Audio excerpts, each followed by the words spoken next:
Hello guys, నమస్తే. నేను మీ నరేష్ అన్న. ఈరోజు మనం ఒక టాపిక్ గురించి డిస్కస్ చేయబోతున్నాం. అదేంటంటే త్రిబుల్ ఐటీస్ ఎన్ఐటీస్లో సీటా, లేదంటే విట్టు, ఎస్ఆర్ఎం, కేఎల్, అమృత ఇలాంటి యూనివర్సిటీస్లో సీట్ తీసుకోవాలా?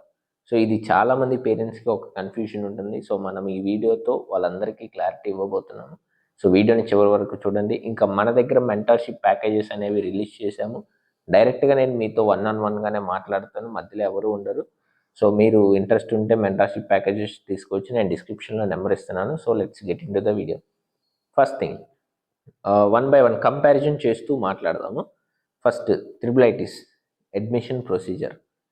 జేఈ మెయిన్స్ ర్యాంక్ బేస్డ్గా ఆల్ ఇండియా జోసా సీసెప్ ద్వారా ఆల్ ఇండియా ర్యాంక్ దాంతో తీస్తారు. అంటే ర్యాంక్ వైజ్డ్గా ర్యాంక్ ప్రిఫరెన్స్ ఇచ్చేసి కేటగిరీస్ అవన్నీ.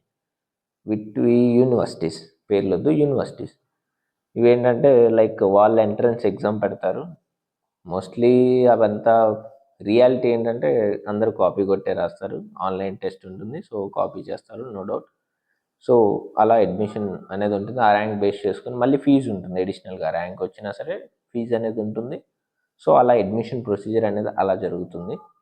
నెక్స్ట్, ఇక్కడ వచ్చేది ఎవరు? త్రిబుల్ ఐటీస్కి ఎలాంటి స్టూడెంట్స్ వస్తారు?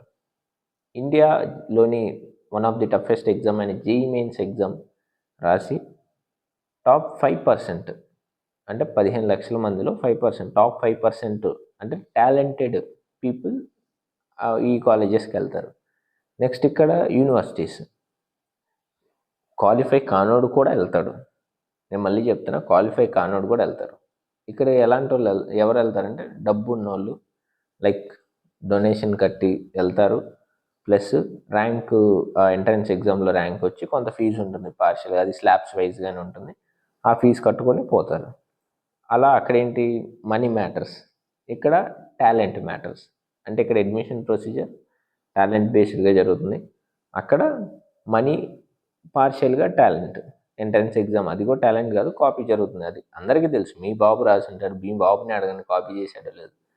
సో ఇది అడ్మిషన్ ప్రొసీజర్ అవుతుంది. ఎలాంటి స్టూడెంట్స్ ఉంటారనేది చెప్పాం. నెక్స్ట్, అట్మాస్ఫియర్ ఎలా ఉంటుంది కాలేజ్లో?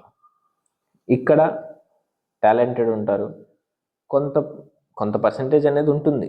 ఇవి నెగిటివ్ హ్యాబిట్స్, ఇవన్నీ ఈ కైండ్ ఆఫ్ అదర్ యాక్టివిటీస్ కొంత పర్సంటేజ్ ఉంటాయి. ఉండవని నేను చెప్పను, ఖచ్చితంగా ఉంటాయి. కాలేజ్ అన్నాక 100% గ్యారంటీ, కొంత పర్సెంట్ అనేది ఉంటుంది, కొంత పర్సంటేజ్, నో డౌట్. ఇక్కడ చూస్తే సీన్ రివర్స్ అవుతుంది. 50-60% అదర్ యాక్టివిటీస్ ఇన్వాల్వ్ అయ్యే స్టూడెంట్స్ ఉంటారు. రిమైనింగ్ చదువుకునే వాళ్ళు కొంతమంది ఉంటారు. కంపారిజన్లో నేను చెప్తున్నాను. Next, culture. ఇక్కడ చూస్తే లైక్ కాంపిటేటివ్నెస్ అనేది కొంత ఉంటుంది, కల్చర్ అనేది. ఇక్కడ చూస్తే అలా ఉండదు. లైక్ ఎలా అంటే స్టూడెంట్ని డిస్ట్రాక్ట్ చేసే థింగ్స్ అనేవి ఎక్కువ ఉంటాయి ఇక్కడ యూనివర్సిటీస్లో. ఇక్కడ కొంత పర్సంటేజ్ రిలేటివ్లీ తక్కువ ఉంటుంది. Next, crowd. ఇక్కడ స్పెసిఫిక్గా కొంతమందే ఉంటారు. మహా అయితే బ్యాచ్కో 200-300 మంది తీసుకుంటారు. ఇక్కడ తీసుకుంటే మనం వేల మంది ఉంటారు స్టూడెంట్స్. మళ్ళీ చెప్తున్నా, క్రౌడ్ అనేది చాలా హెవీగా ఉంటుంది యూనివర్సిటీస్లో. సో ఇది క్లియర్. Next, placements. ఇక్కడ చూసుకుంటే జేఈ మెయిన్స్లో టాప్గా పర్ఫామ్ చేసిన వాళ్ళు ఉంటారు. ఇక్కడ అందరూ ఉంటారు. సో డెఫినెట్లీ ఇక్కడ ప్లేస్మెంట్స్ అనేవి బాగుంటాయి. ఇంకా స్టాండర్డ్ ఉంటుంది కరికులం కూడా. నెక్స్ట్, అసలు ఇన్స్టిట్యూట్ ఆఫ్ నేషనల్ ఇంపార్టెన్స్ అంటే రేపు 4 years తర్వాత ఈ మెయిన్ పాయింట్. బయటికి వెళ్ళి ఇంటర్వ్యూస్కి ఏదైనా వెళ్ళినప్పుడు ఫస్ట్ ప్రొఫైల్ చూడగానే కొంత మార్జిన్ అనేది మీకు ఉంటుంది. ఆ బ్రాండ్ అలా ఉంటుంది. ప్రొఫైల్ చూడగానే స్టూడెంట్ ట్రిపుల్ ఐటీ నుంచి, ఎన్ఐటీ నుంచి, కొంత మార్జిన్ అనేది మీకు ఉంటుంది. మీకు అదే అక్కడ వెళ్తే యూనివర్సిటీ, ఒక యూనివర్సిటీ అలా ఉంటుంది. సినారియో చెప్తున్నా, రియల్ వరల్డ్ సినారియో. నేను ఇప్పుడు డిస్కస్ చేసేదంతా రియల్ వరల్డ్లో జరిగేది, రియాలిటీయే, ఇందులో కల్పితం ఏం లేదు. సో ఇది రేపు 4 years తర్వాత ఉండే సిచ్యువేషన్ ఇలా ఉంటుంది. నెక్స్ట్, ఈ మార్కెటింగ్ అన్నీ డిస్కస్ చేస్తున్నాను. హెవీ మార్కెటింగ్ చేస్తారు. ఏదో ఉంది అని ఒక అపోహని క్రియేట్ చేస్తారు మార్కెట్లో పేరెంట్స్ అందరికీ. ఇక్కడ ఎటువంటి మార్కెటింగ్ ఉండదు.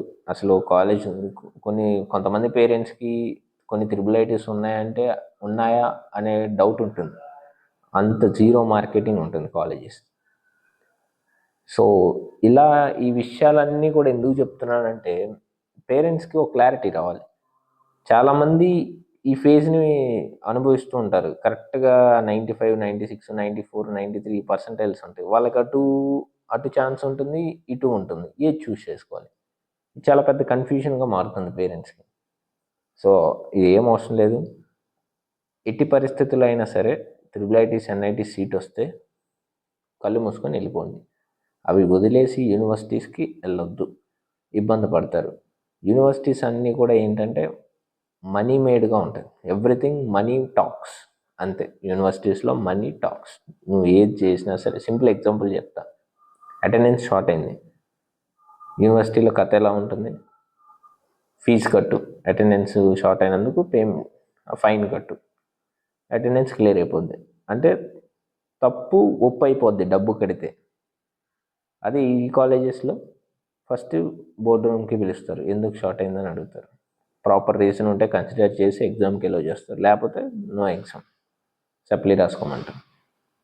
అంటే డబ్బు కడితే తప్పు ఒప్పు అయిపోద్ది. ఆలోచించుకోండి. నేనేం చెప్పను, మీకే అర్థమై ఉండాలి సినారీ. సో ఇలా ఈ రియాలిటీ ఇలా ఉంటుంది. సో పేరెంట్స్ అర్థం చేసుకొని దయచేసి ఒకసారి ఆలోచించుకోండి పంపించే ముందు. మీకు ప్రాపర్ గైడెన్స్, ప్రాపర్ ప్లాన్ ఉంటే మీ తక్కువ పర్సెంటైల్ కూడా సీట్ అనేది వస్తుంది.